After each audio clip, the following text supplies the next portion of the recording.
माझं नाव सौरभ आहे.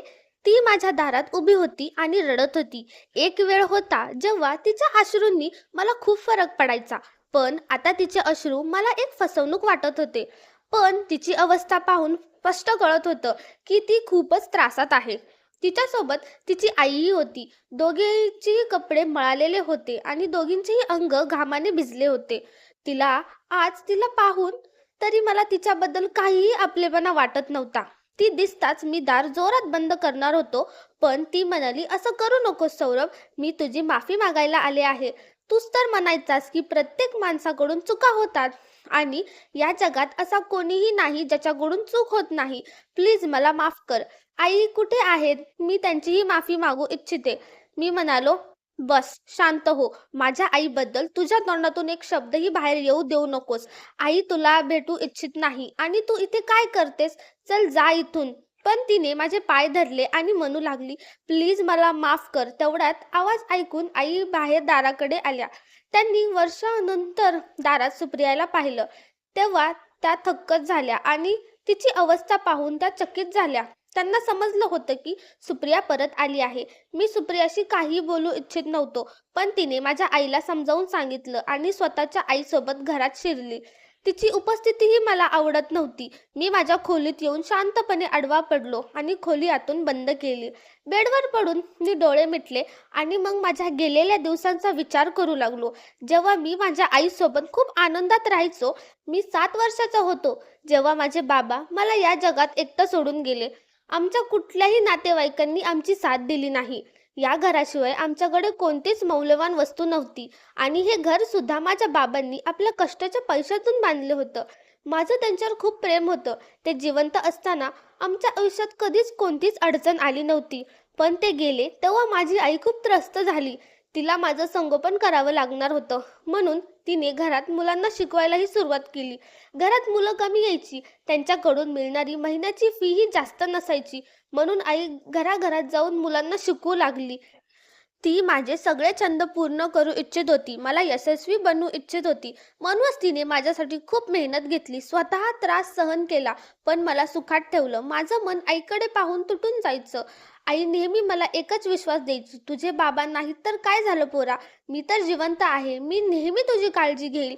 मी असताना तुला कधीही काळजी करण्याची गरज नाही. तुझी एखादी इच्छा पूर्ण होणार नाही. माझ्या सगळ्या आशा तुझ्यावर आहेत. तू माझा एकुलता एक मुलगा आहेस आणि माझा एकमेव आधार आहेस. मी तुला स्वतःपासून कधीही दूर जाऊ देणार नाही." माझी आई हे शब्द जेव्हा म्हणायची, तेव्हा तिच्या डोळ्यातून अश्रू बाहेर पडायचे. मला लहानपणापासूनच मनात एक गोष्ट कायम वाटायची. काहीही झालं तरी मी माझ्या आईला कधीही एकटी सोडणार नाही. नेहमी तिची काळजी घेणार, नेहमी तिच्यासोबत राहणार. जसं तिने माझी काळजी घेतली तसं. माझी सकाळ होताच माझ्यासमोर तिचं हसतमुख दिसायचं आणि त्याने माझा पूर्ण दिवस छान जात असे. आई सकाळी मला शाळेला पाठवून घरी सगळं काम उरकायची आणि मग दुपारी 1 वाजता मला शाळेतून घेऊन यायची. ती स्वतःच्या हाताने मला जेवण भरवायची. मला तयार करायची, माझा युनिफॉर्म बदलून द्यायची आणि नंतर मुलं शिकवायला यायची तर त्यांच्यासोबत मीही शिकायचो. मला खेळण्याचा जास्त छंद नव्हता, कारण माझ्या आईने मला कधीच घरातून जास्त बाहेर जाऊ दिलं नव्हतं. ती नेहमी मला त्यांच्या नजरेसमोर ठेवायची. तिला नेहमी भीती वाटायची की त्यांच्या मुलाला कुणी काही नुकसान करू नये. तिच्या इतका प्रेम आणि मेहनतीमुळे माझं बालपण खूप सुंदर गेलं. मी आईवर इतकं प्रेम करायचो की त्यांच्यापासून 1 मिनिटही दूर राहणं मला सहनच होत नव्हतं. मग हळूहळू वेळ जात गेला. आईची नजर कमी होत गेली, पण तरीही त्या आपल्या मुलासाठी मेहनत करत राहिल्या. जोपर्यंत ती आपल्या मुलाला त्याच्या पायावर उभं केलं नाही, तिने मला खूप शिकवलं, घडवलं. माझी प्रत्येक इच्छा पूर्ण केली. मला यशस्वी बनवण्यासाठी कधीही मागे हटली नाही. तिच्या प्रयत्नांमुळे माझ्या मनात तिच्याबद्दल असलेला आदर आणखीनच वाढला. तिने माझ्यासाठी दिलेल्या त्यागांना मी कधी विसरू शकत नव्हतो. शाळेतून कॉलेजपर्यंतचा प्रवास आणि कॉलेजपासून नोकरी लागेपर्यंतचा टप्पा, हे सगळं माझ्या आईमुळे शक्य झालं. इतक्या मोठ्या प्रवासात तिने मला कधीच एकटं वाटू दिलं नाही. वेळ जात गेला. मी चांगलं कमवणं इतकं सक्षम झालो आणि जेव्हा मी सक्षम झालो, तेव्हा आईने मुलांना शिकवणंही बंद केलं. कारण आता तिच्याकडून हे सगळं काम होत नव्हतं आणि त्यांचं वयही त्यांना करण्याची परवानगी देत नव्हतं. माझा पगार इतका होता की घरखर्च आरामात चालत होता आणि आम्हाला कधी पैशांची अडचण भासली नव्हती. देवाची कृपा होती. आयुष्य खूप छान चाललं होतं. सकाळी मी ऑफिसला निघून जात होतो. मला नाश्ता दिल्यानंतर आई माझा डब्बा बांधून देत असे आणि मग तिचं भरपूर प्रेम आणि आशीर्वाद घेऊन मी ऑफिससाठी निघत असे. मी आईला मोबाईल फोन दिला होता. मला त्यांची नेहमीच काळजी वाटत असे. म्हणून मी त्यांना वारंवार फोन करून त्यांच्या तब्येतीची विचारपूस करत असे. त्या घरी एकट्या असायच्या आणि हीच गोष्ट मला सारखी अस्वस्थ करत होती. आईला घरातील सगळी कामे एकटीलाच करावी लागत होती. जसे माझा पगार थोडा वाढला तसे मी घरी एक मदतनीस ठेवायची सोय केली. पण माझ्या आईने तिला घरात टिकू दिले नाही. त्यांचे म्हणणे होते की बाळा, ती नीटचं काम करत नाही, कुठे साफसफाई करते तर कुठे सोडून देते, स्वयंपाकही चांगला करत नाही आणि मी माझ्या मुलाच्या तब्येतीशी कधीच तडजोड करणार नाही. मी तुझ्यासाठी स्वतःच्या हाताने स्वादिष्ट आणि पौष्टिक जेवण बनवते. मदतनीस काहीतरी उटपटांग स्वयंपाक करेल, ज्याने माझ्या मुलाची तब्येत बिघडू शकते. प्रत्येक कामात माझ्या आईची काळजी फक्त माझ्यासाठीच असायची. तिने कधी स्वतःबद्दल काहीच विचार केला नव्हता. मी मोठा झालो होतो, स्वतःच्या पायावर उभा राहिलो होतो, चांगला पगार कमवत होतो आणि माझे वयही 27 झाले होते. म्हणून आता आईला माझ्या लग्नाची चिंता वाटू लागली होती. दिवस रात्र उठता बसता त्यांच्या तोंडावर माझ्या लग्नाचीच गोष्ट असायची. आता ती म्हणायची, काय होऊ दे, तुझं वय आता 27 झालं आहे, 27 वरून 28 होऊ देणार नाही, त्याआधीच तुझे लग्न लावून देईन. मी म्हणालो, आई, 27 किंवा 28 होणे काही मोठी गोष्ट नाही, अजून तर मी लहानच आहे. आई हसत म्हणाली, तू फक्त माझ्यासाठी लहान आहेस बाळा, पण जेव्हा कोणी आपली मुलगी देतं तेव्हा ते मुलीचा हात कोणत्या तरी लहानग्या हाती देत नाहीत, तर एखाद्या जबाबदार मुलाच्या हातात देते. मी तुझ्यासाठी मुलगी बघते आणि पहा, माझी सून ना खूप छान असणार. सगळ्यांचे डोळे तिच्यावर थपकून राहतील. मी आईच्या बोलण्यावर हसत असे आणि म्हणत असे, पाहूया कशी सून आणता ते. आईला आता एकटेपणा खूप जाणवू लागला होता. त्या म्हणून घरात सून यावी आणि ज्यांनी सोबत बनेल आणि ज्यामुळे त्यांना एकटेपणाही दूर होईल असे वाटत होते. माझ्या आईला मुलगी नव्हती, पण त्या नेहमी म्हणायच्या की माझ्या सुनेला सून नव्हे तर मुलगी म्हणूनच ठेवीन, तिला खूप प्रेम देईन.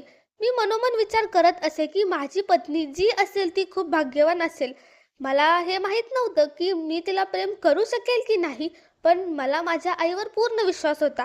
आईने माझ्यासाठी योग्य जोडीदार शोधण्यासाठी हिम्मत एकवटली होती. त्यांच्या सगळ्या मैत्रिणी, ओळखीच्या बायकांना त्यांनी सांगून ठेवले होते की माझ्या मुलासाठी एखादी खूप चांगली मुलगी बघा.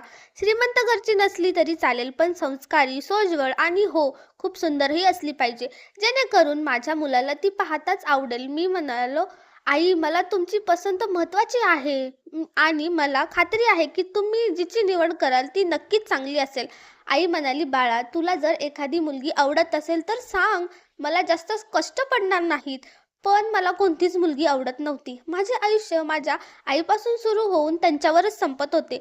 मी आईला सांगून टाकलं होतं की तुम्हाला जी आवडेल तीच मला आवडेल. आईने माझ्यासाठी मुली पाहायला सुरुवात केली. मला योग्य मुलगी शोधायला त्यांना थोडा वेळ लागला, पण त्यांनी लग्न लवकर करण्याचं ठरवलं होते. आईने मला मुलींचे फोटो दाखवला. मुलगी खूप सुंदर होती. मला ती आवडली. तिचं नाव सुप्रिया होतं. तिने MA केलं होतं. सुप्रियाबद्दल आईला कळालं होतं की ती खूप संस्कारी आणि घरगुती आहे. ती साध्या घरातली मुलगी होती. तिच्या वडिलांचे निधन तिचे लहानपणीच झाले होते. कुटुंबात तिची आई, वहिनी आणि एक भाऊ होते. आई सुप्रियाला पहिल्याच नजरेत आवडली. त्यांना वाटलं की हीच माझ्या मुलासाठी योग्य मुलगी आहे. मुलीच्या घरच्यांनाही मी आवडलो होतो. मग लग्नाची वेळ आली आणि सर्व रीतीमध्ये माझे आणि सुप्रियाचे लग्न झाले. सुप्रिया मी फक्त फोटोमध्ये पाहिलं होतं, पण प्रत्यक्षात पाहिलं तेव्हा जाणवलं की ती फोटोपेक्षा खूपच सुंदर आहे. तिच्या चेहऱ्यावर निरागसता होती. ती खूप चांगली होती. लग्नाच्या पहिल्याच रात्री मी तिला माझ्या आईच्या महत्त्वाची जागा नीट सांगून दिली होती. त्यावर तिने मला वचन दिलं होतं की माझ्या आईची सेवा अगदी मी करतो तशीच करेल आणि मी तिला सांगितलं होतं, तुला फार काही करण्याची गरज नाही, फक्त माझ्या आईसोबत आनंदाने राहा. जसं मी माझ्या आईची इच्छा पूर्ण करतो तशी तुझीही पूर्ण करेन. तुला कधीही काही अडचण येणार नाही. माझ्या अपेक्षेनुसार लग्नाच्या दुसऱ्याच दिवशी तिने आईशी आदराने वागायला सुरुवात केली. मी निर्धास्त झालो. मला हे सगळं पाहून खूप समाधान वाटलं की ती एक चांगली सून होऊ शकते. लग्नाच्या दुसऱ्याच दिवशी जेव्हा तिने नाश्त्याला खीर, पुरी भाजी बनवली तेव्हा ते चवीला खूपच छान होतं. मी तिची खूप स्तुती केली होती. मी तिला खूप प्रेम करू लागलो होतो. तिची खूप काळजी घेत होतो. जसं मी माझ्या आईसाठी काही आणायचो तसं सुप्रियासाठी आणायचो. सुप्रिया आल्यापासून आमचं घर आनंदाने भरून गेलं होतं. आई ही नेहमी आनंदी असायची आणि त्यांना पाहून मीही मनापासून आनंदी व्हायचो. आता माझ्यासोबत दोन जीव जोडली गेली होती, माझी पत्नी आणि माझी आई. सुप्रिया आल्यावर आईलाही आराम मिळाला होता, कारण पूर्वी एवढ्या मोठ्या घरातील सर्व कामं आईच करत असे. सुप्रिया तिच्यासोबत हातभार लावत असे, आईची सेवा करत असे, घरातील प्रत्येक काम ती पुढे असे. आई आजारी पडली तर ती त्यांच्या काळजीने व्याकुळ व्हायची. मला वाटत असे की देवाने खरोखरच नशिबाने मला इतकी चांगली पत्नी दिली आहे. आजकालच्या मुली सासरकडच्यांना फारसे महत्त्व देत नाहीत, पण माझी पत्नी तशी नव्हती. हे सगळं पाहून मला खूप समाधान वाटत असे की माझी आई आणि पत्नीमध्ये खूप छान नातं आहे. वेळ पुढे जात होता. काही दिवस गेल्यानंतर अचानक घरच्या वातावरणात बदल जाणू लागला. आधीसारखी आनंदी हवा घरात राहिली नव्हती. माझी आई जी नेहमी हसतमुख असायची, आता तिच्या चेहऱ्यावर उदासी दिसू लागली होती. मी रोज रात्री ऑफिसहून आल्यावर त्यांच्या जवळ बसायचो, त्यांच्याकडे त्यांच्या उदासीचं कारण विचारायचो, पण त्या मला काही सांगतच नव्हत्या. मी अनेक वेळा म्हटलं होतं, आई तुला काही त्रास आहे का, काय हवंय का, तब्येत बरी नाही का, काही असेल तर मला सांग. पण आई प्रेमाने माझ्या गालावर हात ठेवून म्हणायची, नाही बाळा, काही नाही, मी ठीक आहे, तू फक्त स्वतःची काळजी घे आणि नेहमी आनंदी राहा. एक दिवस रात्री अचानक मला काहीतरी वेगळं जाणवलं. सुप्रिया माझ्या शेजारीच पडून मोबाईल वापरत होती. मी अचानक उठून उभा राहिलो. सुप्रियाने माझी काळजी ओळखली आणि विचारलं, काय झालं? पण मी तिला काही सांगितलं नाही. मी थेट आईच्या खोलीकडे गेलो. जसे मी आईच्या खोलीचा दरवाजा उघडला तसं पाहिलं की आई रडत होती. मला पाहताच ती घाबरली आणि पटकन साडीच्या पदराने अश्रू पुसले. आईची अशी अवस्था पाहून मीही घाबरलो. मी विचारलं, आई काय झालं, तू का रडत आहेस? कारण आजवर मी आईला कधीच एकट्याने लपून रडताना पाहिलं नव्हतं. मी तिच्या जवळ बसलो आणि विचारलं, कशासाठी रडतीयेस? ती म्हणाली, बाळा काही नाही झालं. मी म्हणालो, तुझ्या डोळ्यात स्पष्ट दिसतंय की तू रडत होतीस. ती म्हणाली, बरं, म्हणजे तू मला रडताना पाहिलंस. खरं सांगायचं तर आज मला तुझ्या वडिलांची खूप आठवण येते. विचार करते तर जे जिवंत असते आणि आज इतकं तुला यशस्वी पाहिलं असतं तर किती आनंद झाला असता. आई खोटं बोलत होती, हे मला खूप चांगलं जाणवत होतं. ती खोटं बोलूही शकत नव्हती आणि मी तिचं खोटं सहज ओळखलं होतं. पण माझ्या कितीही विचारल्यानंतर तिने खरंच कारण सांगितलंच नाही. फक्त म्हणाली, बाळा तू विनाकारण चिंतित होत आहेस. मला खरंच तुझ्या वडिलांची आठवण येते. मी शांत झालो आणि माझ्या खोलीत परतलो. पण आईच्या डोळ्यातले ते अश्रू माझ्या मनावर खोल उमटले होते. मी खोलीत आलो तर सुप्रिया अजूनही पलंगाला टेकून मोबाईल पाहत होती. तिने मला विचारलं, काय झालं? खूप शांत दिसताय. मी तिला सांगितलं होतं की आज मला आईचं वागणं खूप बदललेलं वाटतंय. मी इतक्या वर्षांनी तिला रडताना पाहिलं. सुप्रिया थोडी आश्चर्यचकित झाली आणि विचारलं, मग तुम्ही आईला विचारलं नाही का कारण? मी म्हणालो, मी विचारलं होतं.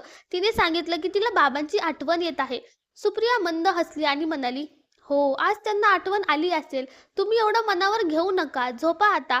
दुसऱ्या दिवशी मी पाहिलं की आई किचनमध्ये होती आणि नाश्ता बनवत होती. मी लगेच किचनमध्ये जाऊन म्हणालो, आई तू एकटीने किचनमध्ये काय करत आहेस आणि एवढा सारा नाश्ता कशासाठी? आई म्हणाली, बाळा तू तर रोज 7 वाजता ऑफिसला निघून जातोस, आज 9 वाजेपर्यंत घरी आहेस, काय झालं? मी म्हटलं, आई मी कितीही वाजता ऑफिसला जाऊ, पण जातो तर तुझ्या आशीर्वादानेच जातो ना. तुला कसं वाटलं की मी तुला आज न भेटता निघून जाईन? आई माझं बोलणं ऐकून थोडी गोंधळली. ती म्हणाली, बरं बाळा, जा आता ऑफिसला. पण माझ्या मनात अजूनही प्रश्न होता की ती एवढा नाश्ता कोणासाठी करत होती? आम्ही तर नाश्ता केला होता. मी पुन्हा विचारलं तेव्हा ती थोडी हडबडली आणि म्हणाली, बाळा आज विचार केला की आश्रमातल्या काही मुलांसाठी मी स्वतःच्या हाताने नाश्ता बनवून नेऊ. मी म्हणालो, छान आहे की, खूप चांगलं काम करत आहेस. तिचा आशीर्वाद घेऊन मी घरातून निघालो. पण आता मी पाहू लागलो होतो की आई खूप वेगळं आणि बदललेलं वागू लागली होती. आणखीन एक गोष्ट, आई खूप कमजोरही होत होती. ती बहुतेक वेळा आपल्या खोलीतच राहत असे. पूर्वी मी दारात आलो की माझा आवाज ऐकताच ती लगेच बाहेर येऊन मला आशीर्वाद देत असत. आता मला घरी येऊन 2-3 तास होऊन जायचे, पण तिची खोलीतून ती बाहेरच येत नव्हती. मला स्वतःलाच तिच्या खोलीत जाऊन भेटावं लागायचं. मी हे सगळं सुप्रियाला सांगायचो, तर ती म्हणायची, मला काय माहीत तुमच्या आईला काय झालं आहे. कदाचित त्यांना जास्त आराम करण्याची सवय लागली असेल. दिवसभर त्या खोलीत टीव्ही लावून बसतात. माझ्या आणि सुप्रियाच्या लग्नाला 4 महिने झाले होते. मी ठरवलं होतं आपण सगळे एकदा बाहेर फिरायला जाऊया, म्हणून मी मनालीचं तिकीट काढलं. मी तिकीट आणून सुप्रियाला दाखवलं तेव्हा ती खूप खुश झाली. ती म्हणाली, "मला तर माहीतच नव्हतं तुम्ही फिरायला जाण्याचा प्लॅन करत होतात. नाहीतर मी आधीच खरेदी करून ठेवली असती." मी म्हणालो, "तुला जे हवंय ते घे. अजून खूप वेळ आहे. उद्या रविवार आहे. आपण उद्या सगळे मिळून खरेदीला जाऊया." उद्या सगळेजण मनालीची खरेदी करू, परवा आराम करू आणि नंतर पॅकिंग करून निघू. माझं बोलणं ऐकून सुप्रिया डचकली. तिने तिकीट पुन्हा पाहिलं आणि म्हणाली, "सगळेजण म्हणजे कोण? आणि तिकीट 3 का आहेत?" मी म्हणालो, "तू, मी आणि आई. आपण तिघेही जाणार. त्यामुळे खरेदी ही तिघांचीच करावी ना." माझं म्हणणं ऐकताच सुप्रियाच्या चेहऱ्यावर रंग उडून गेला. तिचा आनंद गायब झाला आणि ती खूप नाराज दिसली. मी तिच्या चेहऱ्यावरील हावभावाकडे फार लक्ष दिले नाही. दुसऱ्या दिवशी मी, आई आणि सुप्रियाला खरेदीसाठी न्यायला निघालो, तर आई म्हणाली, "बाळा, तुम्ही दोघंच जा. माझी तब्येत ठीक नाही." मी म्हणालो, "आई, काय बोलतेस? तब्येतीला काय झालं? चल, मी तुला डॉक्टरकडे घेऊन जातो.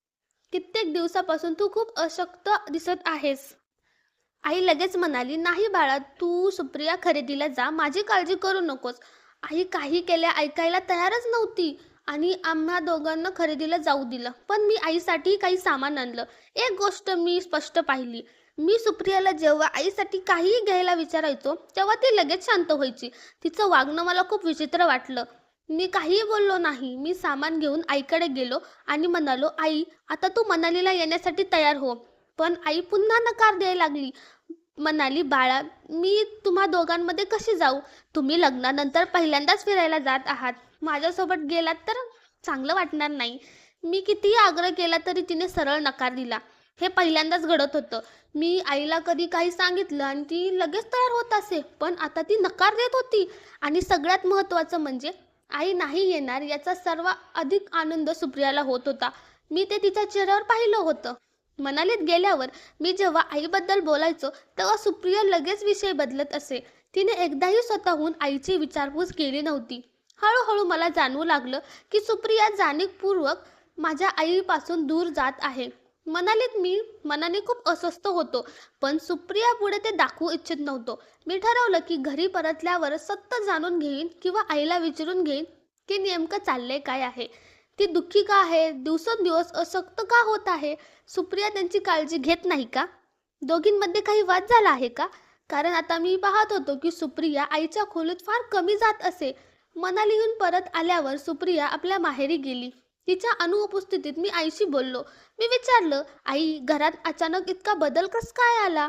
माझ्या लग्नानंतर घर आनंदाने भरलं होतं, पण आता इतकी उदासी का? तू नेहमी चिंताग्रस्त, शांत खोलीतच राहू लागली आहेस. काय झालं आहे?" मी तिच्या खोल डोळ्यात पाहिला आणि तिच्या हातावर माझा हात ठेवला. आई थकलेली स्मित करून म्हणाली, "बाळा, तू विनाकारण चिंतित आहेस. मी तुला किती वेळा सांगितलं आहे, काहीच नाही. फक्त तुझ्या वडिलांची आठवण येते." प्रत्येक वेळेस आई हाच एक बहाणा सांगत असे आणि मला खरंच काही सांगत नव्हती. इथे सुप्रिया मात्र माझ्याबरोबर आईच्या उणिवा काढू लागली. एके दिवशी ती म्हणाली, "तुमच्या आईचं वागणं पाहिलंत का? आज शेजारच्या उर्मिला काकू आल्या होत्या. त्या त्यांच्या मुलगा आणि सुनेचे खूप कौतुक करत होत्या आणि तुमची आई शांत बसून ऐकत होती. त्यांना हवं होतं की माझं आणि तुमचं कौतुक बोलावं, पण त्यांच्या सेवेत कमी पडतो का? अरे, हीच तर वेळ असते आपल्या मुलगा सुनेचं कौतुक करण्याची." सुप्रिया रागाने तावातावाने बोलत होती. मी शांतपणे म्हणालो, "सुप्रिया, यावर एवढं चिडण्यासारखं काय आहे? उर्मिला काकूंच्या मुलांसमोर आईने आपल्या कौतुकाची गोष्ट केली नाही. ते कदाचित त्यांना कमीपणा वाटू नये म्हणून असेल. आणि माझी आई माझं कौतुक रोज करते. कधी मला रागवलेलं सुद्धा नाही. ती कौतुक करेन किंवा नाही करेन, मला काही फरक पडत नाही." हे ऐकून मी शांत झालो. मी पाहिलं सुप्रियाचा राग आणखी वाढत होता. त्या दिवसानंतर ती आईवरून मला सतत काहीतरी भडकवत असे. पण मी कधीही तिच्या बोलण्याकडे लक्ष दिलं नाही, कारण मला माहीत होतं की माझी आई चुकीची नाही. तिला आईत काही उणिवा दिसत असतील तर ती तिची विचारसरणी, माझी नाही. म्हणून मी तिला स्पष्ट सांगितलं, "सुप्रिया, माझ्या आईबद्दल एकही नकारात्मक शब्द पुढे माझ्यासमोर बोलू नकोस. ती माझी आई आहे, माझी दुनिया आहे. या जगात तिला माझ्याशिवाय कोणीच आधार नाही. तुला त्रास असेल तर मला सांग, पण माझ्या आईबद्दल कधीही चुकीचं बोलू नकोस." सुप्रिया सगळं ऐकून घाबरून गेली होती. तिला वाटलं होतं की मी तिचं ऐकेन, पण तसं काही झालं नाही. म्हणून आता ती दुसरं काहीतरी मार्ग शोधू लागली. काही दिवस घरात शांतता होती. पण एक दिवस असं काही झालं की माझे अक्षरशः होश उडून गेले. तो गुरुवारचा दिवस होता. माझी तब्येत ठीक नसल्यामुळे मी ऑफिसमधून लवकर घरी आलो होतो. सायंकाळचे साधारण 4 वाजले होते. घरचा दरवाजा उघडाच होता. म्हणून मी शांतपणे घरात आलो आणि मग मी जे पाहिलं ते पाहून मला विश्वासच बसत नव्हता. माझी पत्नी सुप्रिया माझ्या आईशी उर्मटपणे बोलत होती आणि आईच्या हातात चहाचा ट्रे होता. तिच्या डोळ्यात भरपूर अश्रू होते आणि तिची नजर खाली करून तशीच उभी होती. समोरच्या सोफ्यावर सुप्रिया आणि तिच्या मैत्रिणींसोबत बसली होती आणि त्या सगळ्या मिळून माझ्या आईची निंदा करत होत्या. म्हणजे माझ्या जाण्यानंतर सुप्रिया माझ्या आईवर इतका अन्याय करत होती. सुप्रियाने तिच्या मैत्रिणींना सांगितलं होतं की ही तर आमच्या घरची नोकरानी आहे. त्यावर सुप्रियाच्या एक मैत्रीण म्हटली, तू या बिचाऱ्या बाईला का ओरडतेस? अगं ही तर म्हातारी आहे. त्यांच्याकडून काम हळू होणारच ना. आम्हाला काही प्रॉब्लेम नाही. आम्ही इथेच आहोत. उशिरा चहा आणला तरी चालेल. वरून तू रोज त्या नोकरानीला सुनवतेस. हे ऐकून माझ्या पायाखालची जमीनच सरकली. माझी आई त्यांना चहा देण्यासाठी पुढे जात होती आणि माझी पत्नी आणि तिच्या मैत्रिणींसोबत हसत गप्पा मारत बसली होती. तेवढ्यात मी त्यांच्यासमोर गेलो आणि आईच्या हातून ट्रे काढून घेतला. मी जोरात म्हणालो, आई तू हे काय करत आहेस? सुप्रियाच्या मैत्रिणी घाबरून उभ्या राहिल्या आणि मला पाहून डचकल्या. मी त्यांच्या डोळ्यात डोळे घालून म्हटलं, ही बाई आमच्या घरची नोकरानी नाही, ही माझी आई आहे. आईचा चेहरा पांढरा पडला होता. सुप्रियाचं खरं रूप आज माझ्या डोळ्यांसमोर आलं होतं. सुप्रिया नजर खाली घालून उभी राहिली. तिच्या मैत्रिणी काही न बोलता घरातून निघून गेल्या. मी ओरडून विचारलं, हे काय चाललं होतं सुप्रिया? तू माझ्या मागे माझ्या आईशी असं वागतेस? मला वागणुकीबद्दल संशय होताच, पण मी तिच्यावर शंका घ्यावी असं मला योग्य वाटत नव्हतं. मला वाटलं कदाचित मला गैरसमज होतोय, पण आज तुझ्या वागणुकीने माझा संशय सत्य ठरला. मी रागाने विचारलं, तुझी हिंमत कशी झाली माझ्या आईचा अपमान करण्याची आणि तुझ्या मैत्रिणीसोबत तिला नोकरानी म्हणण्याची? तू स्वतःला काय समजतेस? हे ऐकताच सुप्रिया देखील चिडली आणि म्हणाली, सौरभ तू माझ्या मैत्रिणीसमोर माझा अपमान केलास. तू चुकीचं केलंस. मी म्हणालो, आणि तू जे माझ्या आईसोबत करत होतीस त्याचं काय? तेव्हा सुप्रियाने जे बोललं ते ऐकून मला वाटलं की माझ्यासमोर माझी पत्नी नाही तर माझी सर्वात मोठी शत्रू उभी आहे. सुप्रिया म्हणाली, ही बाई मला या घरात अजिबात आवडत नाही. काढून टाका यांना इथून. तुम्ही फक्त तुमची आई आई करत बसता. तुम्हाला तुमची पत्नी दिसतही नाही. मला धक्का बसला. तुझी हिंमत कशी झाली माझ्या आईबद्दल असं बोलण्याची? मी तिच्यावर हात उचलणार इतक्यात आई मध्ये आली आणि म्हणाली, पोरा सुनबाईवर हात उचलू नको, शांत हो. पण मी म्हणालो, आई तुला खोटं बोलायची काय गरज नाही. आज हिचं खरं रूप मला दिसलंय. मग मला कळलं की आई इतकी उदास का राहायची. सुप्रिया तिच्याकडून घरातील सगळी कामे करून घ्यायची. तिच्या मैत्रिणींना रोज नाश्ते लंचवर बोलवायची आणि आईला सर्व कामं करावी लागत होती. ती आईच्या कामात नेहमी चुका दिसायच्या आणि तिने आईला हेही सांगितलं होतं की माझ्या नवऱ्यापासून दूर राहा, नाहीतर मी हे घर सोडून जाईन. आई केवळ माझं घर तुटू नये म्हणून शांत राहायची. मी चिडून म्हणालो, तू माझ्या घरातून निघून जा. सुप्रिया म्हणाली, ठीक आहे मी निघते, पण तुला आईला या घरातून काढावं लागेल. तू त्यांना स्वतंत्र घर देऊ शकतोस. हे ऐकून माझा राग उसळला. मी तिचा हात धरून तिला घराबाहेर ढकललं. तू माझ्या नजरेत खूप खाली गेलीस.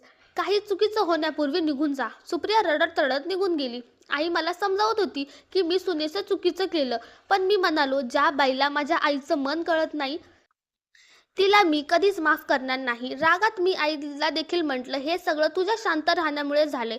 सुरुवातीला मला सांगितलं असतं तर हे घडलंच नसतं. आईच्या डोळ्यात पाणी आलं. ती शांत झाली. मीही माझ्या खोलीत गेलो. 1-2 दिवस मी फार अस्वस्थ होतो. ऑफिसला देखील गेलो नाही. आई वारंवार म्हणत होती, पोरा सुनबाईला घरी बोलवून घे, ती माहेरी गेली आहे. पण मी तिचं ऐकलं नाही. मी स्पष्ट सांगितलं की सुप्रियाला या घरात राहायचं असेल तर तिने तुझा सोबत समजूतदारपणे राहावं लागेल. तुझी सेवा करावी लागेल. तिची अट मी कधीच मान्य करणार नाही. ती जे हवं आहे मी ते कधीच होऊ देणार नाही. तू लहानपणापासून काळजी घेतली, मी तुला एकटं कसं सोडू? आई कितीही समजत होती तरीही मी सुप्रियाला आणायला गेलो नाही. असं करत करत जवळजवळ 1 महिना निघून गेला. सुप्रियाच्या माहेरच्या लोकांकडूनही काहीच बातमी नव्हती. एके दिवशी सुप्रियाची आई आमच्या घरी आली आणि तिने मोठा गोंधळ घातला. ती म्हणाली, माझी मुलगी म्हणते तसं करा, तिला जाऊन घेऊन या. मी म्हणालो, तिला माझ्यासोबत राहायचं असेल तर माझी अट मान्य करावी लागेल. पण तिची आई सुद्धा मुलीचेच समर्थन करत होती. मी त्यांच्या लोकांच्या हातात खेळणारो नव्हतो. मी सुप्रियाला घेऊन जाण्यास नकार दिल्यावर तिच्या आईने म्हटलं, मग आमच्या मुलीला सोडून द्या. मीही तयार झालो. हे ऐकून आई खूप रडू लागली आणि म्हणाली, पोरा माझ्यामुळे तुझं घर खराब करू नको. सूनबाईला जर हवं असेल की मी वेगळ्या घरात राहावं तर माझ्यासाठी वेगळं घर बघ, पण तुझं घर मोडू नको. मी म्हणालो, आई मी कोणत्याही किमतीवर सुप्रियाची अट मान्य करणार नाही. तिला यायचं असेल तर ती स्वतः येईल, पण मी तुझ्यापासून वेगळा राहणार नाही. हे घर माझं आहे आणि इथे माझ्या इच्छेनुसारच होईल. दिवस जात होते. आईने मला समजावणं बंद केलं. ती माझ्यावर रुसली होती की मी सुप्रियाला आणायला का जात नाही. आईने माझ्याशी बोलणं कमी केलं. दूर राहू लागली. मीही खूप अस्वस्थ झालो आणि शेवटी विचार केला की जाऊन सुप्रियाला बोलवून आणतो. कदाचित प्रेमाने समजावलं तर ती बदलेल. पण मी तिच्या घरी पोहोचताच तिची आई आणि भावांचे वागणं पाहून मला धक्का बसला. त्यांनी ठाम सांगितलं, आमची मुलगी तेव्हाच तुमच्या घरी जाईल जेव्हा तुम्ही तुमच्या आईला वेगळ्या घरात ठेवाल. मी प्रेमाने, रागाने, शांतपणे सगळ्या प्रकारे त्यांना समजवण्याचा प्रयत्न केला, पण त्यांच्यापैकी कुणीही तयार नव्हतं आणि त्यांच्या मनमानीला तर मी कधीच मान्य करणार नव्हतो. वाद आणखी वाढला. ते म्हणाले तर आमच्या मुलीला डिवोर्स द्या. मीही म्हणालो ठीक आहे, तिला डिवोर्स हवा असेल तर घेऊ शकते. मी रागाने तिथून परत आलो. घरी येऊन खूप रडलो. सुप्रियासारखी मुलगी अशी वागेल असं मला कधी वाटलं नव्हतं. आईने तिला किती प्रेमाने घरात आणलं होतं आणि तिने काय केलं? आईला दुखावलं, अपमान केला, मला आईपासून दूर करण्याचा प्रयत्न केला. मी ठरवलं होतं की जर तिला वेगळं व्हायचं असेल तर मीही स्वतःहून तिला वेगळं करीन. मला तिच्याशी डिवोर्स घ्यायचा होता, पण आईने मला शपथ दिली, जर तू सुनबाईला डिवोर्स देण्याचा विचारही केलास तर मी जिवंतपणे मरून जाईन. आईने मला इतकं बांधून ठेवलं होतं की माझ्या इच्छेनेही मी स्वतःला या नात्यातून मुक्त करू शकत नव्हतो. मग मी शांत राहणं शिकलो. वाटलं आता जे होईल ते बघू. वेळ जात राहिला. मी डिवोर्स दाखल केला नाही आणि सुप्रियाकडूनही काहीच बातमी आली नाही. दोन्हीकडे शांतता. आईला मात्र अपराधाची भावना सतावत होती. तिच्यामुळे माझं घर तुटलं असं तिला सतत वाटत होतं. ती दिवसेंदिवस कमकुवत होत चालली होती. मी तिला समजावत होतं की तुझ्या कारणाने काही झालं नाही. सुप्रिया घमंडी मुलगी आहे. ती कधी परत येणार नाही. आई शांत व्हायची, पण मनात दुःख ठेवून. पुन्हा बरेच दिवस गेले. सुप्रियाकडून काहीही उत्तर आलं नाही. आई म्हणाली, पोरा, जर तुला स्वीकारू शकत नाही तर तू तिला सोडून दे. मी तुझ्यासाठी दुसरी मुलगी शोधून काढते. मला तुला एकटं बघवत नाही. मी आईच्या या बोलण्याकडे दुर्लक्ष केलं. मला आता कोणत्याही स्त्रीवर विश्वास उरला नव्हता. मला वाटलं होतं की कदाचित सुप्रियाने दुसरं लग्नही केलं असेल. तिच्या स्वभावानुसार ती कधीच माझी वाट पाहणार नव्हती. पण आज ती अचानक घराच्या दारात उभी होती. तिची अवस्था पाहून वाटलं तिच्यावर काहीतरी भयंकर संकट आलं असावं. मी खोलीत बंद होऊन बसलेलो. थोड्या वेळाने दरवाजा वाजला. मी उघडला तर समोर सुप्रिया उभी. मी दरवाजा बंद करून पाहिला तर तिने हाताने अडवला. ती म्हणाली, एकदा माझं ऐकून तर घ्या सौरभ. मग तुमचा जो निर्णय असेल तो मी मान्य. मी चिडून म्हणालो, इथे का आलीस? अजूनही तेच हवंय का? मी आईला घराबाहेर काढू? मी पुन्हा म्हणालो तर जग उलटपुलट होईल, पण हे कधी होणार नाही. माझे बाबा लहानपणीच गेले. आईने एकटीने मला वाढवलं. आता तिच्या म्हातारपणात मी तिला सोडून जाऊ? हेच कधीच शक्य नाही. आज सुप्रियाच्या डोळ्यात मला जुना गर्व दिसला नाही. डोळ्यात अश्रू होते. ती रडत म्हणाली, नाही, मला माफ करा. मी खूप मोठी चूक केली. माझ्या आईच्या सांगण्यावरून मी जे तुम्हाला आणि तुमच्या आईला केलं ते आज माझ्यासोबतच आणि माझ्या आईसोबतच घडलं आहे. ती पुढे म्हणाली, वहिनीला घरात माझी आणि आईची उपस्थिती आवडत नव्हती. त्यामुळे तिने भावाला सांगितलं, तुझी आई आणि बहीण राहणार असतील तर मी राहणार नाही. भाऊ एकटाच कमवणारा होता. तो आम्हाला सोडून गेला तर आमचं काय होणार? वहिनीने आमच्यावर वाईट वागणूक सुरू केली. तेव्हा मला जाणवलं की मी तुमच्या आईसोबत काय केलं होतं. तुम्ही तुमच्या आईचे एकमेव आधार. मला तेव्हा कधी समजलं नाही. सुप्रिया पुन्हा म्हणाली, माझ्या आईलाही कळालं की तिने मला चुकीचा सल्ला दिला होता. ती म्हणाली, बाळा, तू परत सासरी जा. सौरभ खूप चांगला आहे. तो तुला आजही स्वीकारेल. ती म्हणाली, मी तर शांतपणे राहील, पण तू तुझं आयुष्य बिघडवू नकोस. हे सांगून सुप्रिया माझ्या पायावर पडली आणि रडू लागली. कृपया मला माफ करा. मी तुमच्या आईची काळजी घेईन. तुम्हाला त्यांच्यापासून कधीही दूर करणार नाही. मी कटू बोललो. तुझ्यासोबतच वाईट झालं तेव्हा तुला तुझी चूक कळाली ना? नाहीतर तू आजही तशीच राहिली असतीस. मी तुला कधीच माफ करणार नाही. निघून जा. ती रडत म्हणाली, ठीक आहे, मला नाही स्वीकारलं तरी चालेल, पण मला या घरात राहू द्या. नव्हे तर नोकरांनी समजून ठेवा, पण बाहेर काढू नका. माझी आई मला इथे सोडून गेली आहे. कृपया मला नाकारू नका. मी शांत राहिलो. तेवढ्यात आई आली आणि म्हणाली, पोरा, तिला माफ कर. तिला तिची चूक कळली आहे. तिच्या आईने मला वचन दिलं आहे की ती परत असं करणार नाही. तू तिला एक संधी तरी दे. मी काही बोललो नाही आणि अशा प्रकारे सुप्रिया आमच्या घरी राहू लागली. तिने सगळं घरकाम हातात घेतलं. आईशी खूप प्रेमाने वागू लागली. माझ्याशी बोलत नसे, अंतर ठेवूनच वागायची. ती आईची सेवा करून माझं मन जिंकून पाहत होती. हळूहळू ती खरोखरच बदलली आणि शेवटी मीही विचार केला की चुका तर माणसांकडूनच होतात. तिने त्याची मोठी किंमत भरली. आता ती बदलली आहे. मी तिला माफ केलं. आई खूप खुश झाली आणि माझं घर पुन्हा आनंदाने भरलं. तर मित्रांनो, तुम्हाला ही कथा कशी वाटली आम्हाला कमेंट करून नक्की सांगा आणि जर तुम्हाला ही कथा आवडली असेल तर आमच्या चॅनलला सबस्क्राईब करायला विसरू नका. Thanks for watching.